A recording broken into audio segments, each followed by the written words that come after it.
Good afternoon and welcome to the 18th Recognition Rites of the Philippine Science High School Ilocos Region Campus.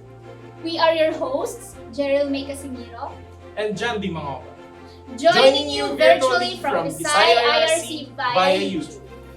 Isn't it unbelievable? We are finally ending a year that we started with a lot of apprehension and uncertainty. That's true. We didn't really know what we would be getting into with a fully remote learning setup. But with the end of this year, we also learned a lot. And this program just marks the beginning for the new stage of our journey. With that, let's begin the program with an invocation from Carlos David F. Alconcel of 7 Ruby. To be followed by the national anthem, led by Sofia Denise F. Farinas of 8 Adelpa and Florine Janine N. Orteza of 8 Dal. Let us bow down our heads and feel the presence of the Lord. Almighty Father, we are here before you today with grateful and humble hearts as we celebrate the efforts and sacrifices of all the wonderful people here. We ask for your forgiveness for all our sins and shortcomings. Forgive us for the times that we were not in our right mind, causing us to make questionable decisions and commit unjust mistakes. We thank you, Father, for always guiding and supporting us from the very first months of the school year up till this day. Thank you for giving us the chance to participate in this momentous occasion wherein we are celebrating the unique wisdom and skills that you have gifted us. We thank you to our teachers, parents, guardians, and friends that have always been there to support and help us throughout this whole year.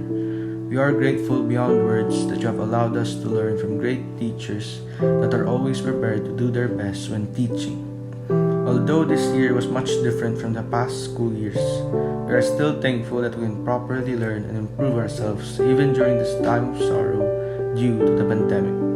We would also like to thank you for the teachers and staff that did their absolute best to assure the success of this event and to help us acknowledge and celebrate the efforts of everyone that has gathered here today.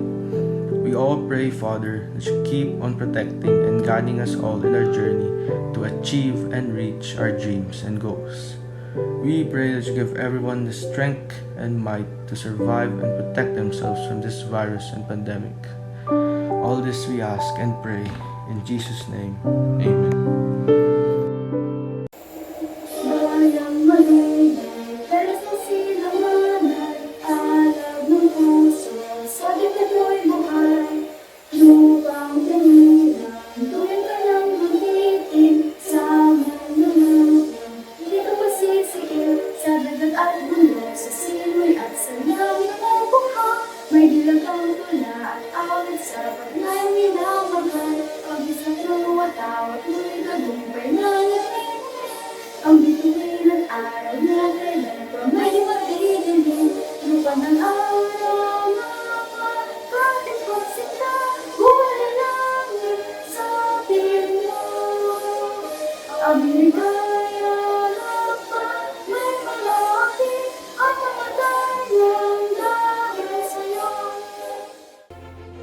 Every institution has a vision, a purpose.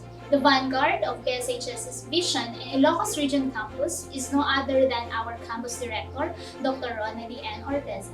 Now, let us warmly welcome her for the opening remarks.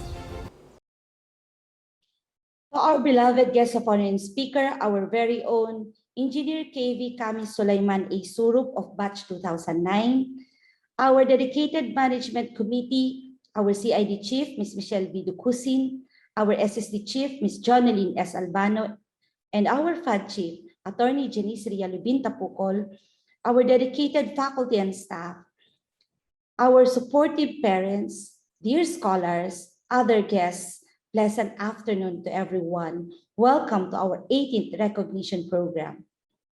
You may be aware how the past months have been for our country with the COVID-19 pandemic ravaging not only our economy, but also our spirit as a nation. I am very much aware how this pandemic has greatly affected many academic institutions, Visay Ilocos not exempted. And so because the whole school year has been a humbling experience for all of us, allow me to take this opportunity to express my most profound gratitude to all of you. To the faculty and staff, thank you very much for your lives and passions you have dedicated to service. You are the lifeblood of this campus and the reason why Pisay Ilocos, despite all the challenges and constraints of the pandemic, continues to fulfill its mandate of providing the best that our campus can give to our scholars. Accepting the challenge to educate these young and brilliant minds was one thing. Soldiering on and sometimes deciding to put our scholars first and oftentimes before yourselves and your families is another. For this, for all your sacrifices, I am in awe of your dedication and your choice to be kind when at times it's been chaotic and confusing. To our dear scholars, thank you very much for soldiering on. I now speak before you not only as your campus director, but also as a mother of one Pisay scholar like you. And so I know very well what you have gone through to reach this far. Thank you for choosing to not give up. Thank you for choosing to not give up learning amidst the pandemic. Thank you for standing your ground, for not simply standing when it could have been easier to choose defeat, to choose to retreat. Let this tragedy called COVID-19 pandemic be a profound lesson of resilience, of finding strength within you, and of turning a tragedy into an opportunity to connect and reconnect with people, your teachers, and most especially your families and friends.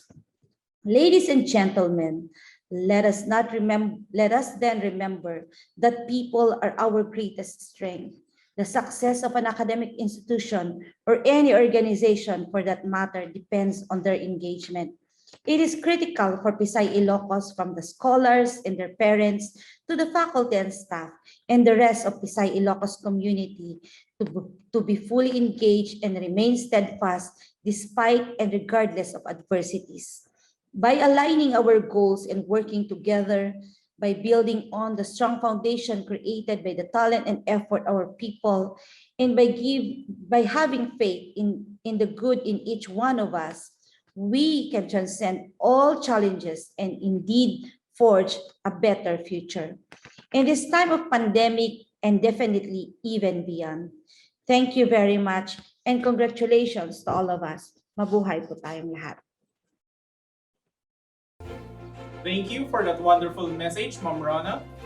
Let us now settle in to watch the lovely intermission presented by our very own grade 10 scholars.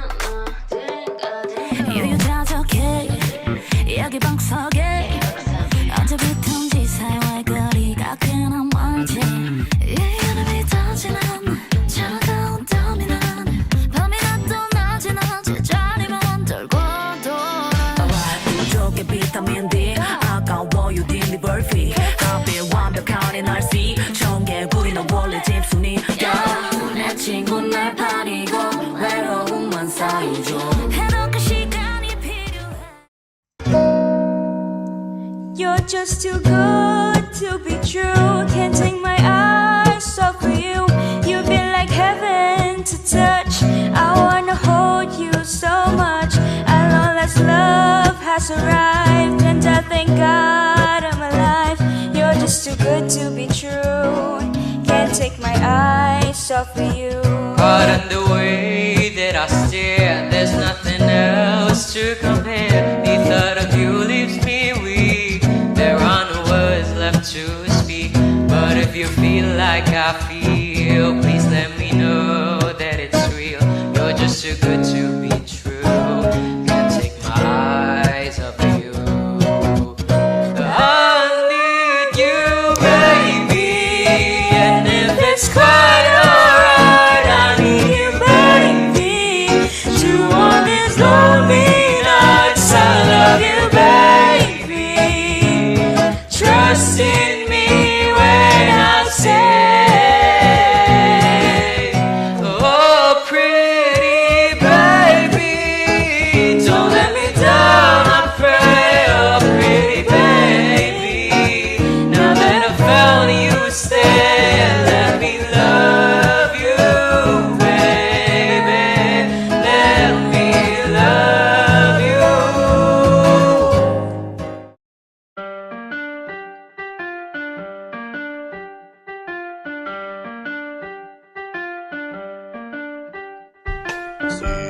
of stars, are you shining just for me?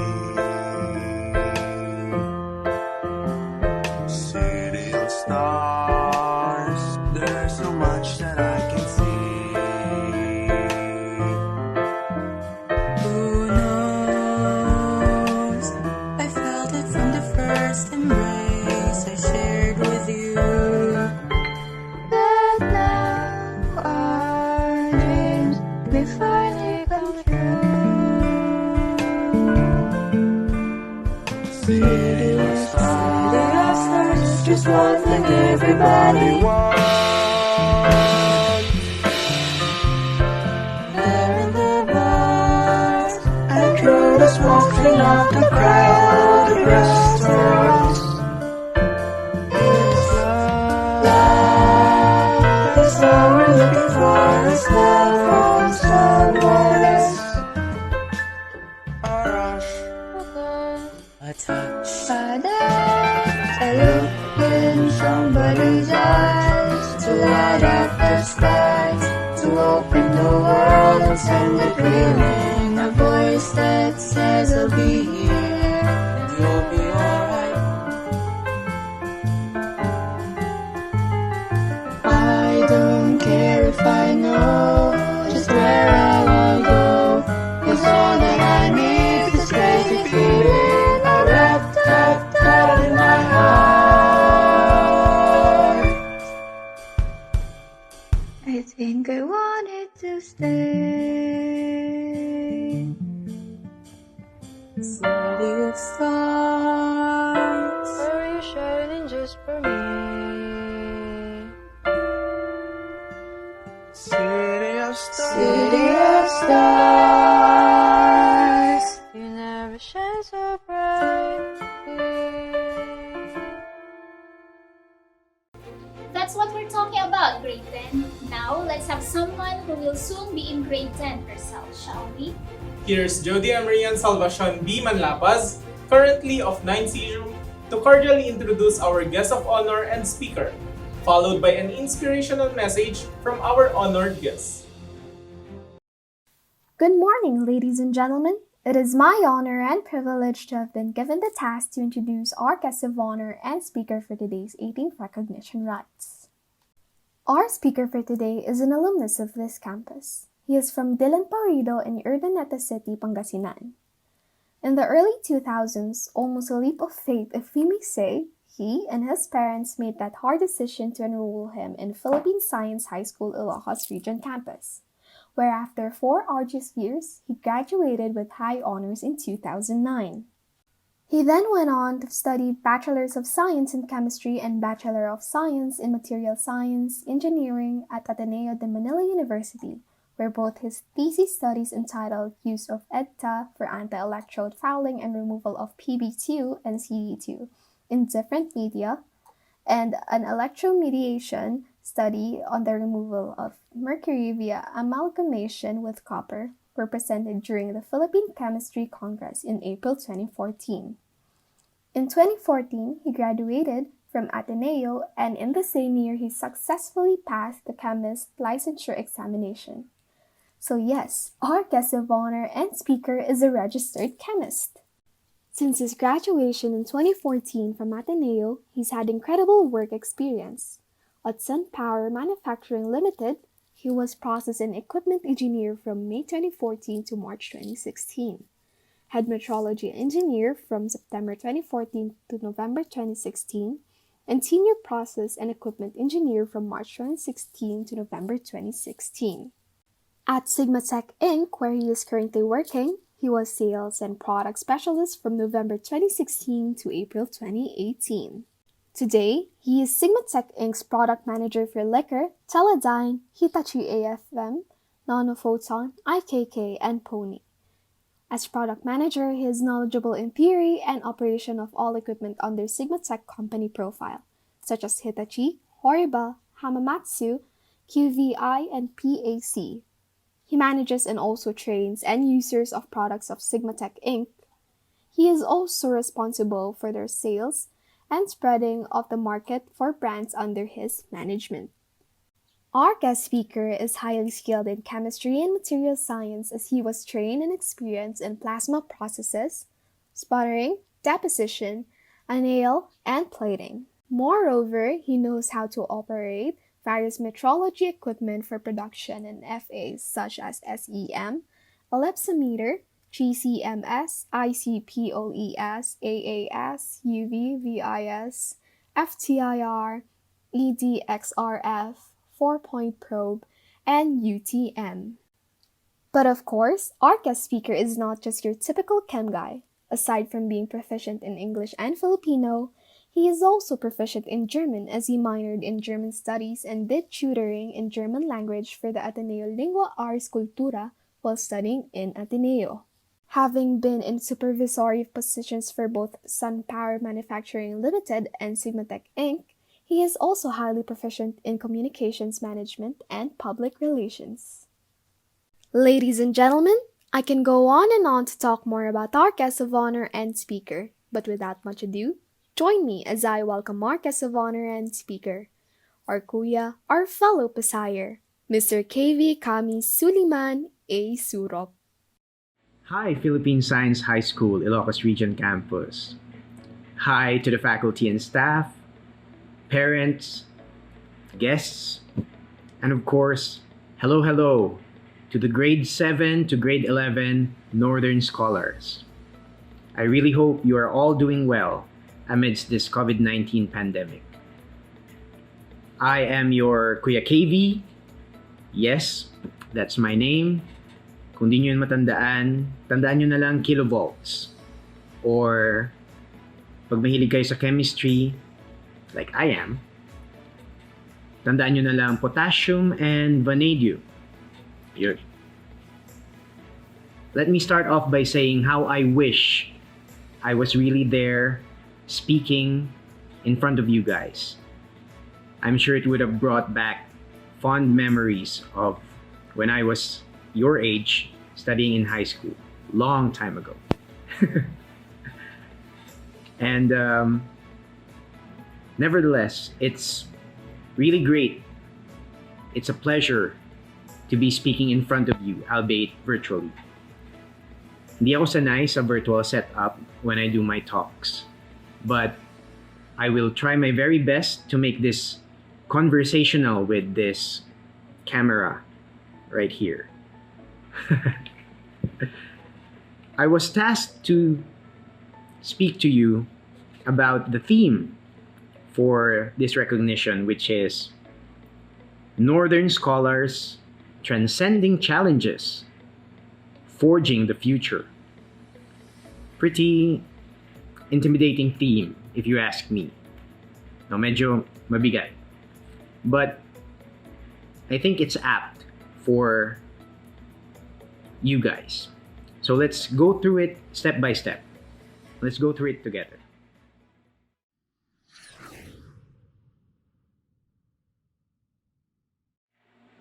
So first is transcending challenges. Transcending challenges. Well, I can say that I would not begin to presume that I know the challenges that high school students, especially Philippine Science High School, Ilocos Region Campus scholars are facing nowadays, especially the ones which you need to transcend. No, back when I was in high school, the problems I was exposed to back then were totally different from the problems that I am sure high school students are exposed to nowadays. Nowadays, the problems are bigger in scope because the reach of our information is wider. You know, with the rise of social media and information just being one click away, it's giving rise to what experts are now calling the global village. And in this phenomenon, even if we are here in the Philippines in one particular part of the world, we are still privy to what is happening on other parts of the world. Because the information is available, it's there. We can see it, we can hear it, we can read about it. And that's very, very different. Back when I was in high school, I couldn't care less what was happening between the US and China, what was happening between the Jews and the Muslims, who is allied with whom. Because frankly, I was not exposed to that. And that was quite advantageous for guys my age back then, because all our problems were our assignment in math, in geometry, and we could sort of focus on those. But it's this reason why, as Philippine Science High School scholars, developing this knack for science and developing this scientific perspective is becoming more and more important and more apparent that we need it in today's world. I think people in general, we have a great tendency nowadays to discount the facts or push the facts to one side and support things that tend to go toward our own biases, tend to agree with us, with our narratives. And you won't hurdle over challenges this way, much less transcend them. The scientific perspective, once developed, allows us to observe a situation, identify the problem, formulate a hypothesis, design the experiment, do the experiment, collect the data, gather the evidence, and then, only then, make a conclusion. What is happening right now in our world is a lot of people gather snippets of data from different sources and form their own generalizations without even delving deeper into the problem itself. And in that case, a lot of times, you're not solving the problem. Rather, you are causing one to appear, and it shouldn't have been there in the first place. So that's where these challenges tend to come from in today's world. But being PSHS scholars, I hope that when you are dealt a hand, if you encounter a problem, or even if you see data, take a step back, analyze it thoroughly before you make a conclusion. Guys, everything we do as kids, adults, every one of us, everything we do has a ripple effect. That ripple can be small, sometimes meaningless, but sometimes ripples can be big. And sometimes those ripples can be catastrophic. So we need to always proceed with caution. Pero pag galing ka kasing Pisay, matututunan mo yan yung scientific perspective, the scientific way of thinking. And pag natutunan mo yan, madadala mo yan sa buhay. And I'm really proud to see a lot of Pisay alumni tackling issues every day and really being thorough about them. And I implore you guys, if you are faced with challenges, in order to transcend them, no matter how small the challenge is, please use the scientific perspective. Take a step back, analyze the data thoroughly, and then conclude. You won't go wrong with it. You won't. You really won't. For your case, maybe take it year by year. Grade 7 ka, next year grade 8. Problemahin mo yun. Be excited about it. Conquer it. If you don't want to take it year by year, take it day by day, step by step. And then you will be able to transcend the whole challenge of grade 8. And sunod na year, same thing. Until you move forward, forward, forward. More often than not, you might get an insight on how to transcend that particular challenge that you were not able to gain when you were just facing it just head on with just everything being thrown at you. So sometimes it's very important to take a step back and just analyze things first. So that's transcending the challenges.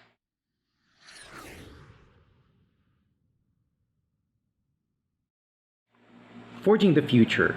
So normally when you say future, you're thinking 5 years, 10 years, 15 years, 20 years from now. And the reality is you guys are high school students. So I think that a future away from the confines of classrooms, or a future away from your peers and your age mates and your teachers, would be not that near. So I think forging a future that is far away from now won't be that practical for you guys. But you can forge a lot of things that will define your future. And these are things like your personality, forging your habits, forging your routines that would make you successful, forging your values, forging your virtues, these things. And frankly, I think this is where the humanities come in. This is where the humanities are very, very important.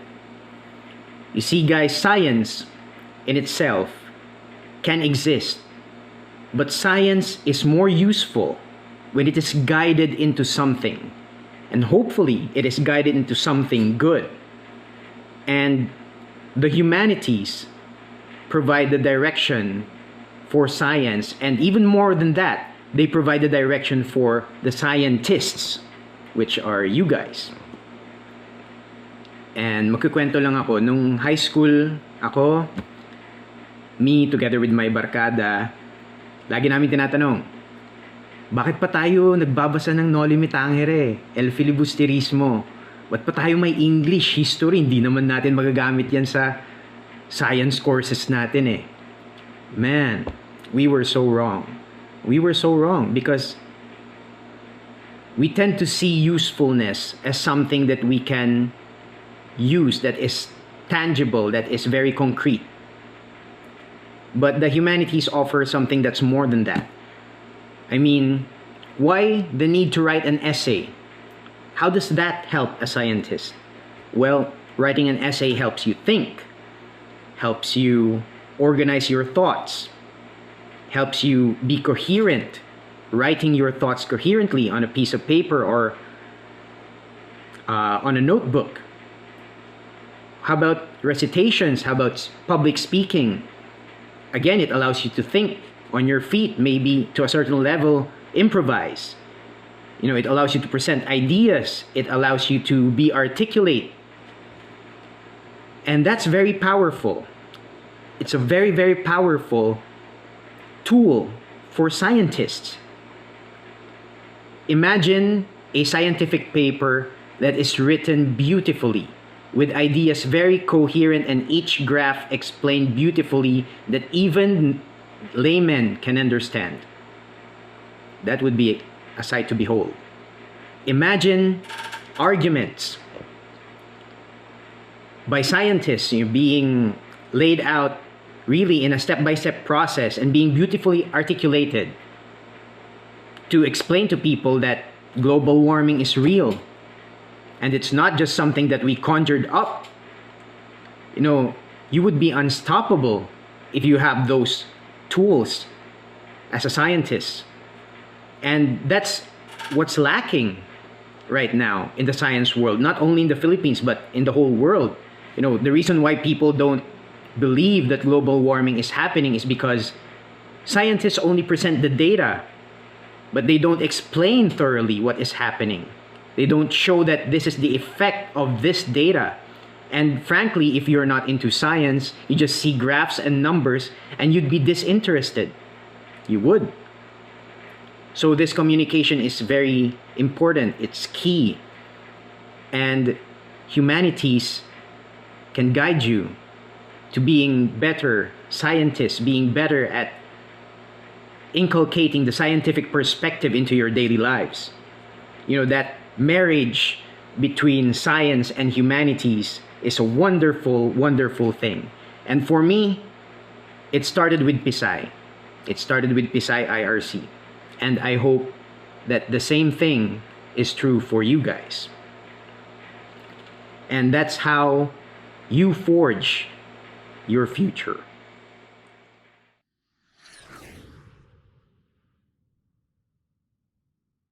Well, I guess after, explaining in my own little way the two facets of the theme, the main idea is just, every ounce of knowledge out there helps.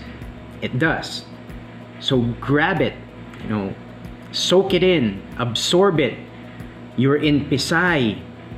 Only a few get to be in PSI. So make the most out of it. You never know what piece of information will come handy in the future. Be rooted in our history and continue being curious enough so that you will expand your knowledge in the realm of the sciences. And I want to end by just saying a really good tidbit by one of my intellectual heroes, And he said, in today's world, we often associate ourselves with groups. This concept of group identity. I belong to group A. I belong to group B. I belong to group A and B. I belong to group C, D, E.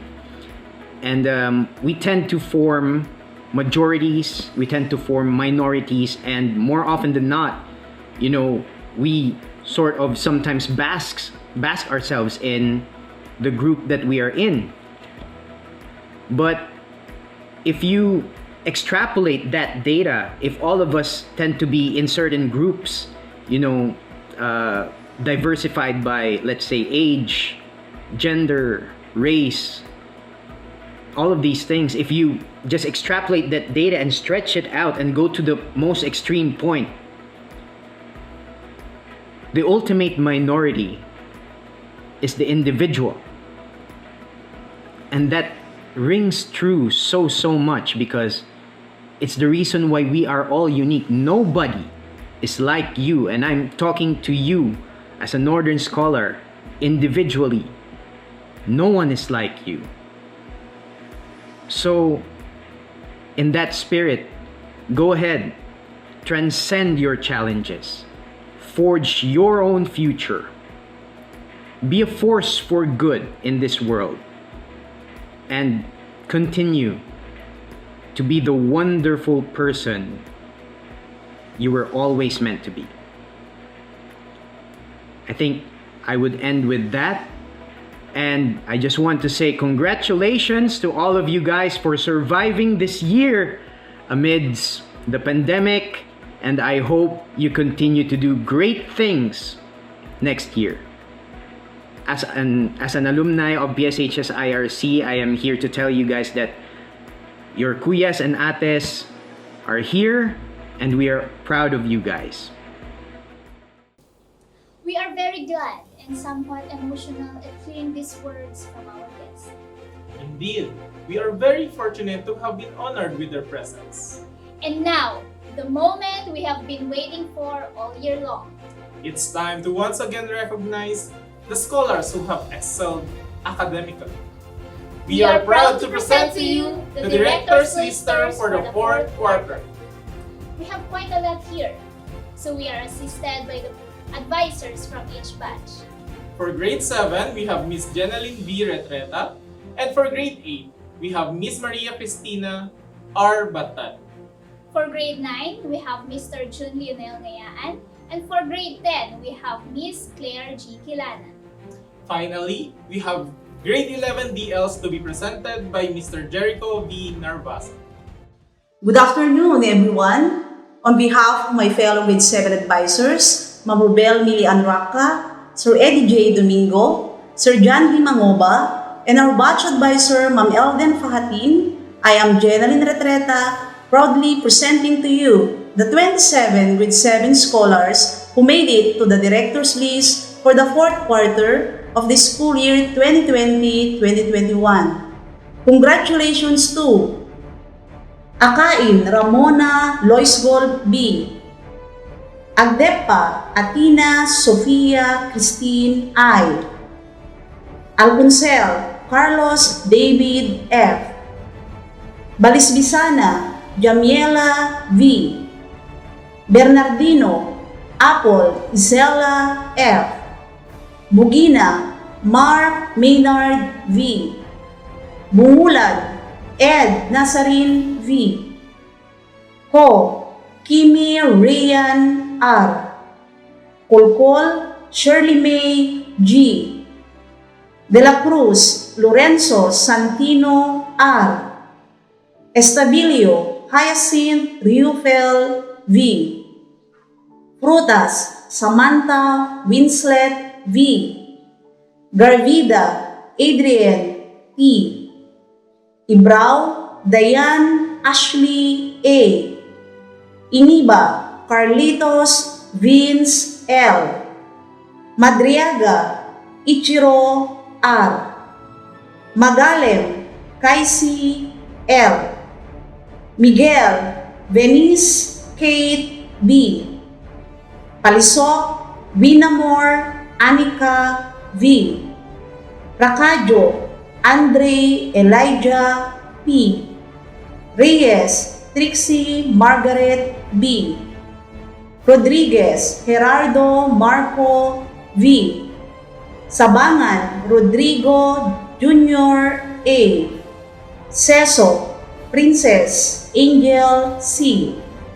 Sigayo Renzi Ruel V. Suyaw Angeli G.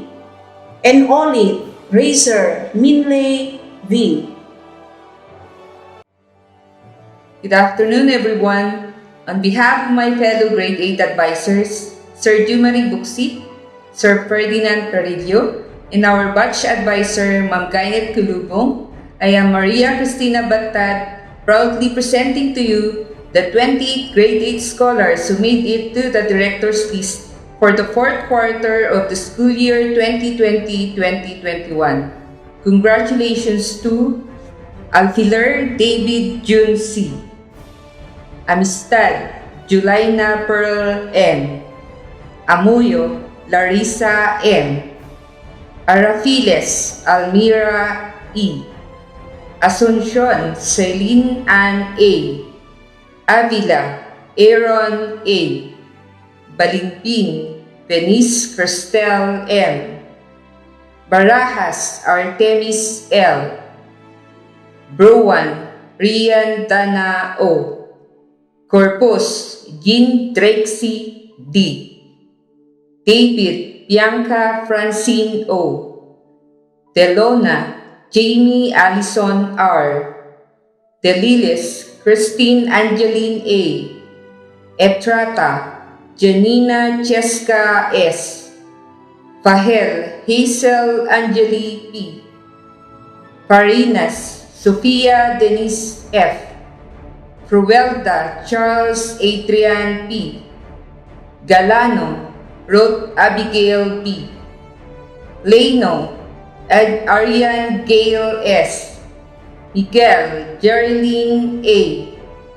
Nartates Isabella M. Ortesa Lorraine Janine N. Peralta Sian Josephine I. Loteria PJ Wilhelm M.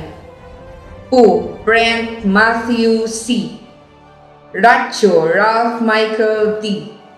Tabangcora Princess S. Tolentino Ernest P.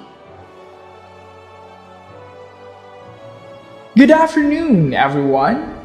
On behalf of my fellow grade 9 advisors, Ma'am Franz Jeremian Lacangan and Ma'am Pauline Rose Pasigon, and our batch advisor, Dr. Narcisa Veracion, I am Jun Leonel Niro Ngayan, proudly presenting to you the 22 grade 9 scholars who made it to the director's list for the fourth quarter of school year 2020-2021.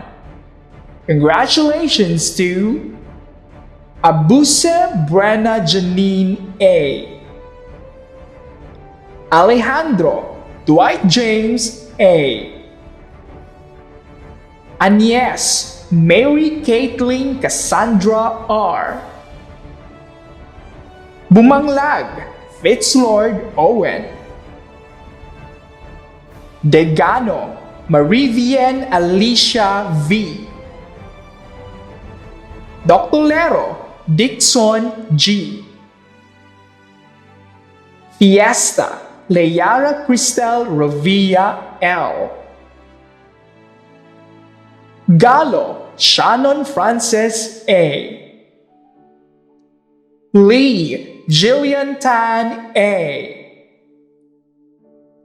Mangawil Frances Pauline P. Manlapas Jody Emrian Salvacion B. Mapile Dasher Oliver R. Mateo Eliza Gabriel A. Peredo Jenna Isabel R. Pilios Clarice S. Capo Maria Theresa Ruth C. Ranches Frank Louis A.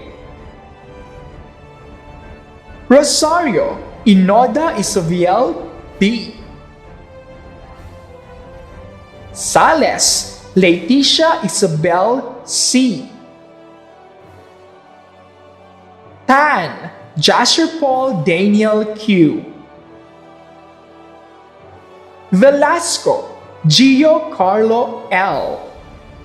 And Wapan Maxine Ruth A. Good afternoon, everyone. On behalf of my fellow Grade 10 advisors, Ma'am Eunice Hakaban and Ma'am Maria Winde Carl Leonen, and our batch advisor, Sir John Osias Hakaban, I am Claire Kilana, proudly presenting to you the 36 Grade 10 scholars who made it to the director's list for the fourth quarter of the school year 2020-2021. Congratulations to Abad Micaela R. Ablan Sofia Isabel P. Agbulos Jason Q. Aladdin Don Jonathan Charles J. Aquino Penelope Chelsea H.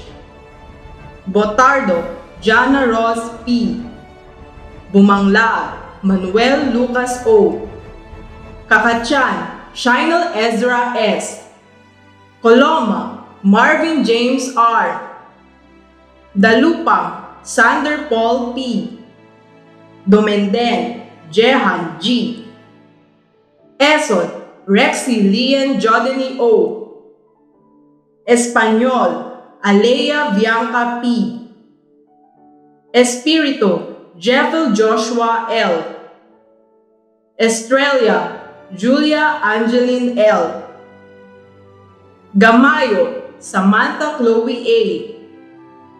Guerrero Jania Faith M. Ibanez Vivienne Alexi S. Leanio Moriel Ian A. Legaspi Kaiser John C. Law Franz Angelo Daniel S. Matias Hannah Ashley N. Ngo Minthu T. Pasqua Jurgen Kate Selwyn D. Paz Etienne Roderick B. Yawan Aliyah Luke B. Carol Bea Marie F. Rabino Clyden Neil P. Realine Nina Luchelle R. Remilio Gabriela Grace U. Rivera Monique Loris D. Sabalboro Lance Enrico L. Solmoro Kiona Malia. Tumaneng Rafaela Luis N. Vargas Jamilkia Redwine P. and Wu Allen David A.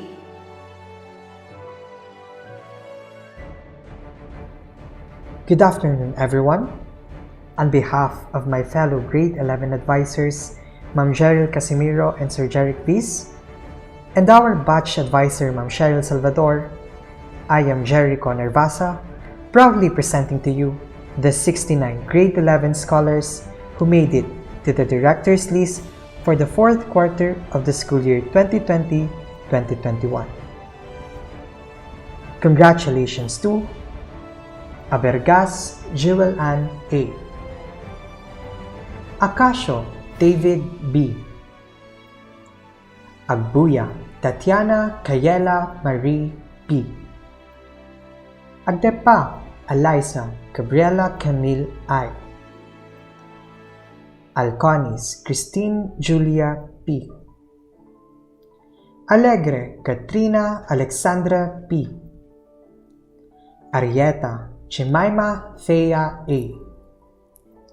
Artacho Julian Rose P. Begonia Abigail F.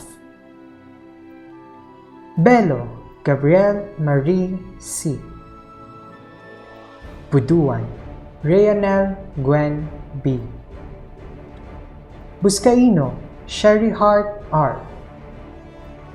Calderon Lyra Joy P. Kaluya John Peter B.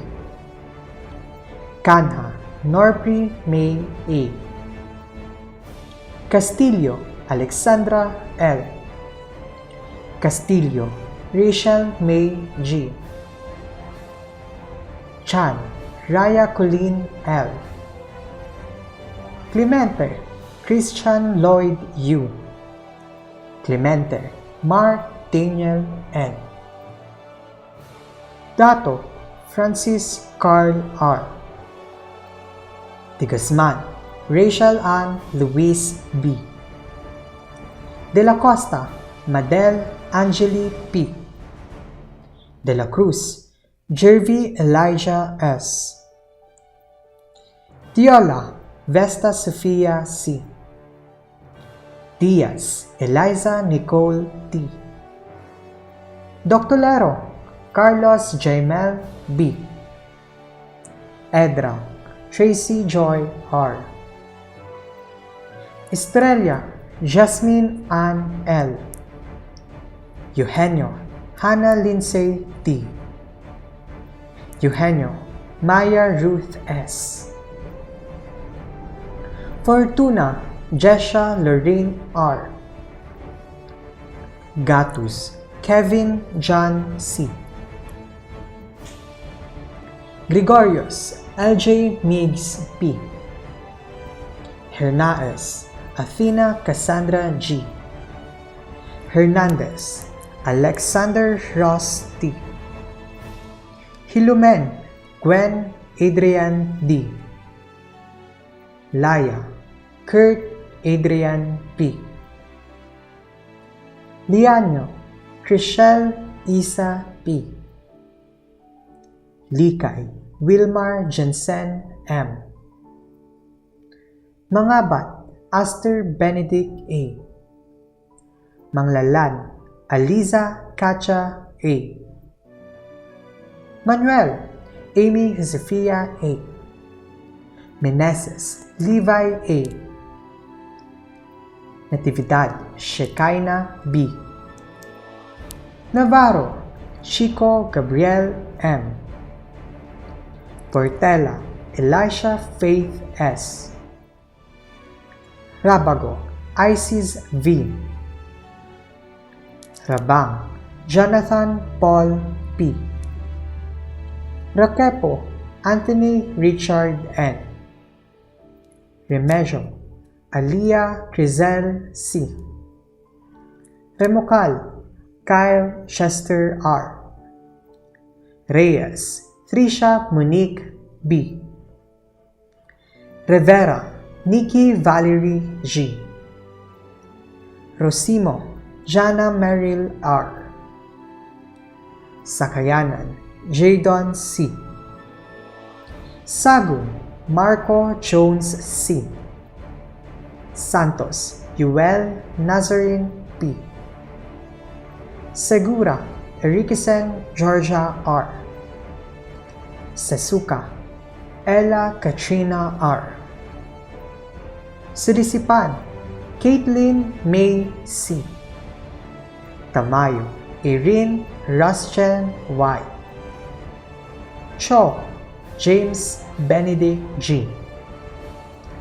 Torio Rain Chester A. Turquesa Vince Therese A. Valentin Jean Ayanch Lumiere T. Vega Lorraine P.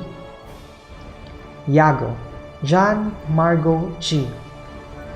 And Europe Gregory Ulrich A. Congratulations, scholars! Congratulations to our parents and guardians as well. On behalf of PSHS-IRC, let me just say that we are very grateful. You have done your best and done well. Despite the stress and challenges brought about by everything we've been through, thank you for keeping the fire of excellence burning. But wait, there's more. That's right. Aside from thriving in the remote learning setup, we also have competitive scholars who have brought accolades to our school and to our nation. Let's give a big hand to Mr. Ronnie Arcalano, Students Affairs Coordinator, who will present the national and international competitions we've joined in the school year 2020-2021. It is my great honor to present to you the scholars who received national and international awards for school year 2020-2021. The awardees are Carlos Jamil Doctolero,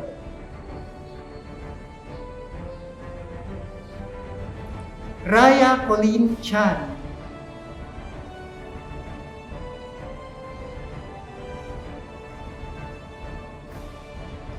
Disher Oliver Mapile,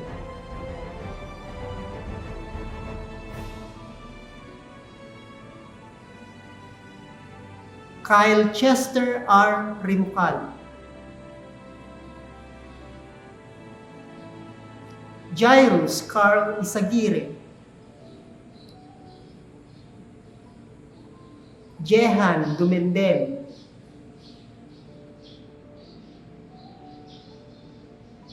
Jody Emrian Salvacion Manlapas, Aaron Avila,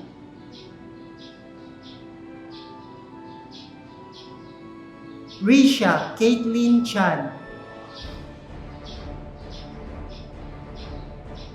Sofia Isabel Ablan, Monique Loris Rivera, Vivian Alexi Ibanez, Clarice Pilios,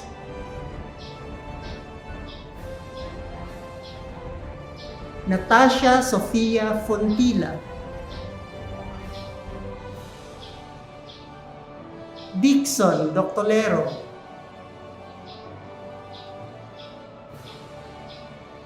Etienne Roderick Paz, and Hannah Ashley Matias. Congratulations, everyone. Thank you for that, Sir Ronnie. And of course, thank you to our scholars, teacher coaches, and parents who made all of this possible. Moving on to the next part of our program, we have the moving up ceremony of Batch 2023. Here are John Osias B. Hakaban, the Batch Advisor, Eunice B. Hakaban, Grade 10 Electron Advisor, Maria Winde Carl P. Leonen, Grade 10 Photon Advisor, and Claire G. Kilana, Grade 10 Graviton Advisor. Imbued with the core values of truth, excellence, and service to nation, the time has come to highlight the Foundation and Advancement Years program of the Philippine Science High School, Ilocos Region Campus.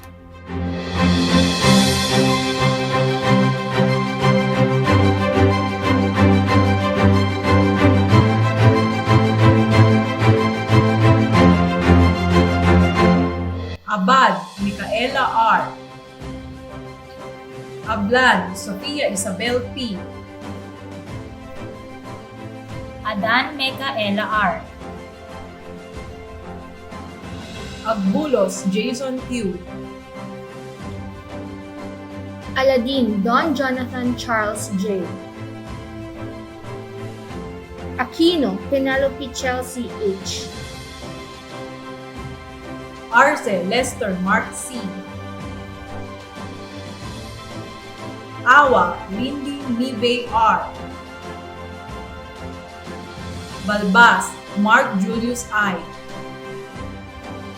Baltazar, John Lloyd A. Barret, Jelomirens G.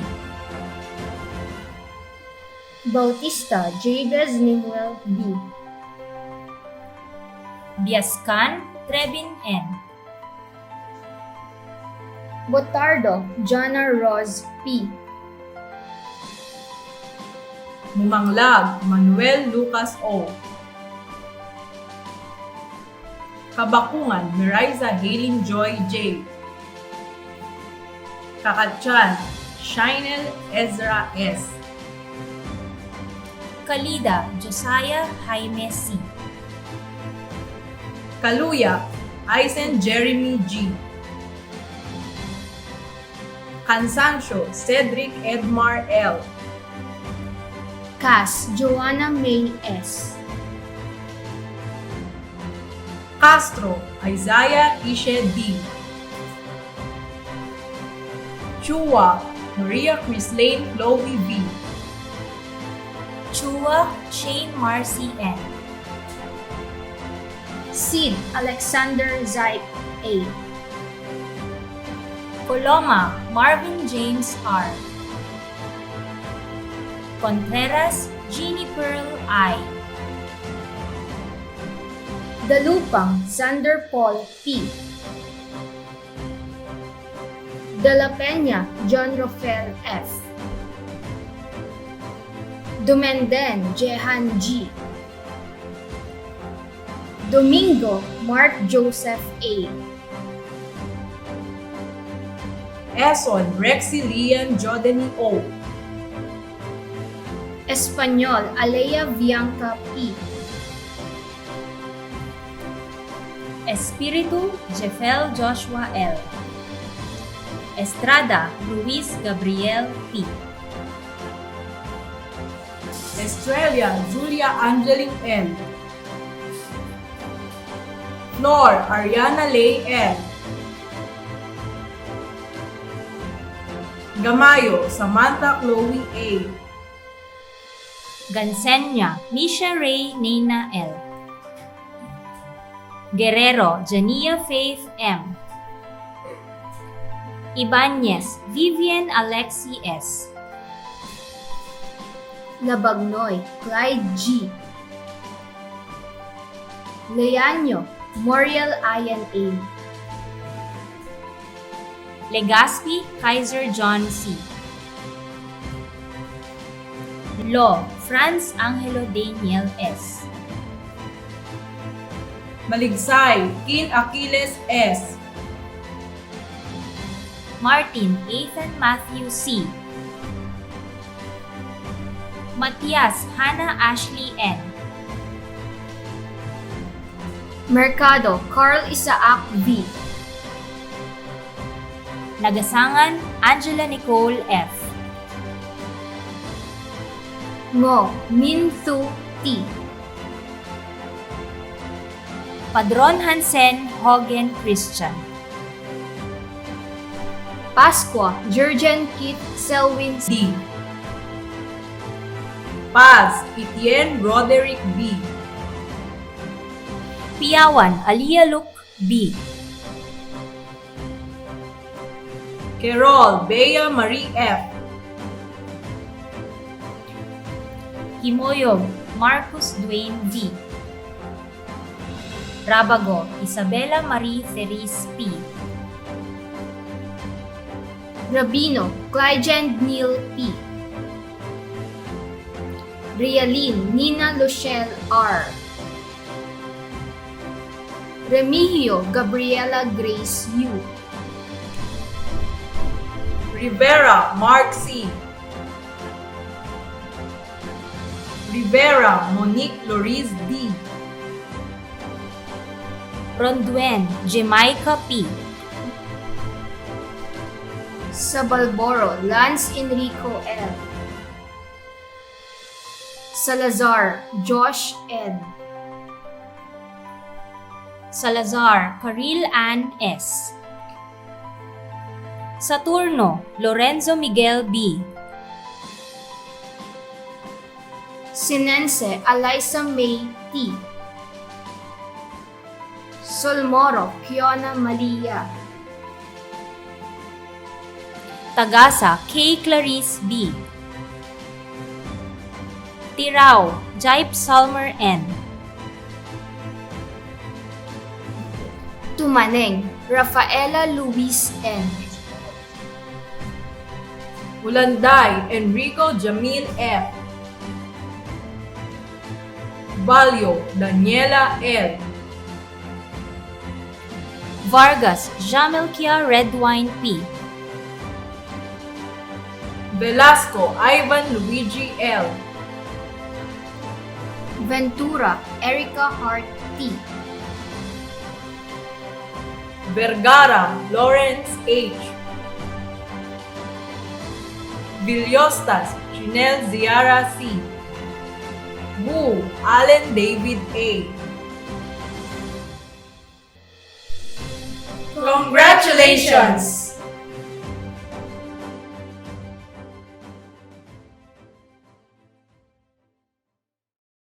Sirmata nga dumanon kadagiti na kaskasdaaw.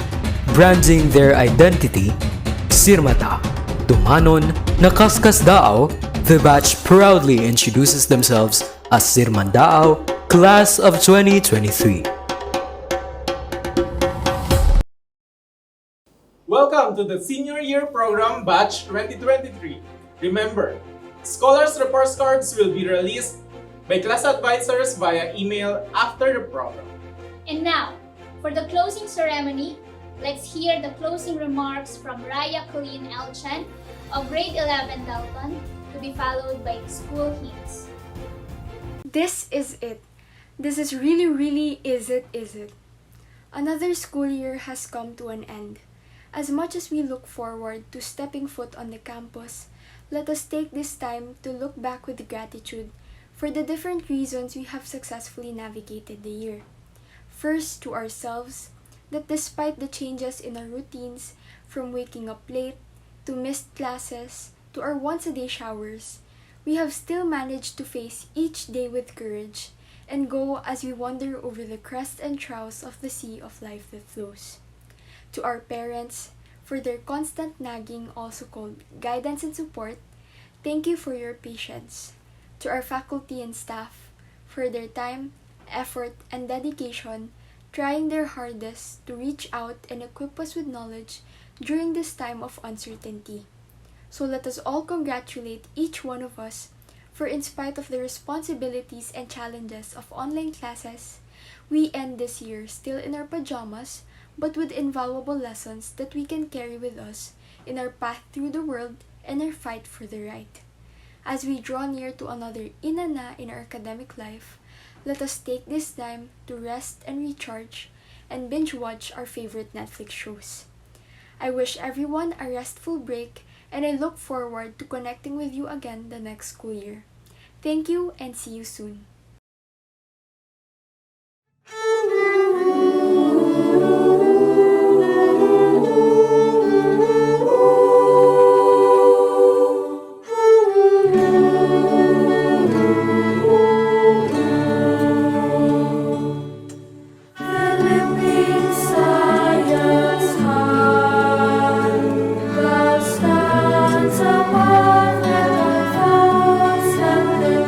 And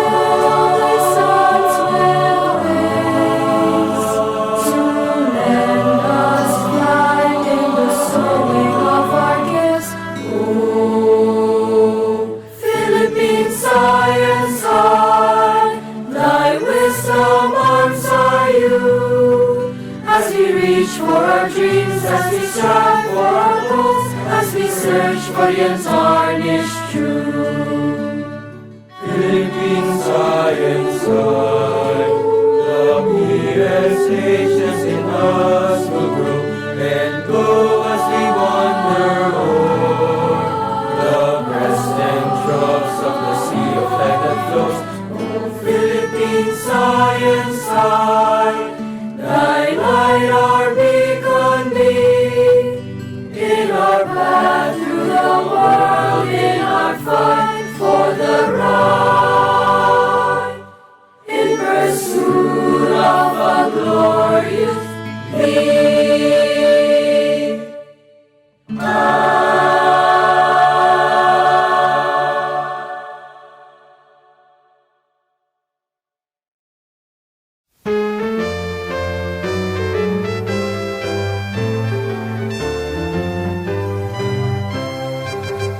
Dumating na ang bagong pag-asa ng ating bansang sinisinta.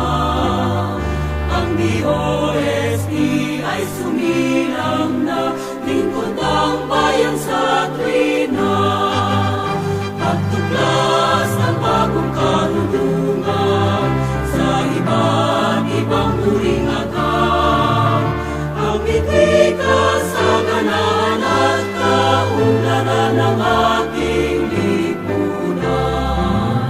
Ibandila ang kanyang sagisag, kay tanda ng pagsisikap. Pagmulan nating pangarap ay biyayang malalasan. Magpugay tayo ng sabay-sabay, mabuhay, mabuhay ang DOST. Ang siyensya'y sandigan na maunlad na bayan, layunin nakita at maipagkakapuri at kaisa ng dalangin para sa ilang bayan. Mabuhay, mabuhay ang DOST.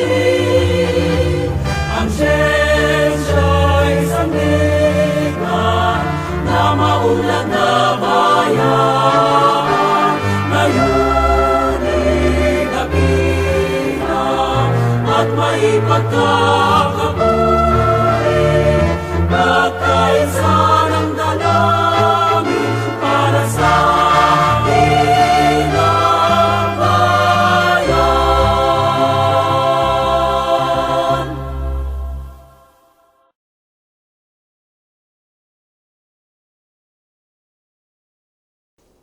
That ends our card giving ceremony. Thank you everyone for joining us in celebrating a fruitful school year.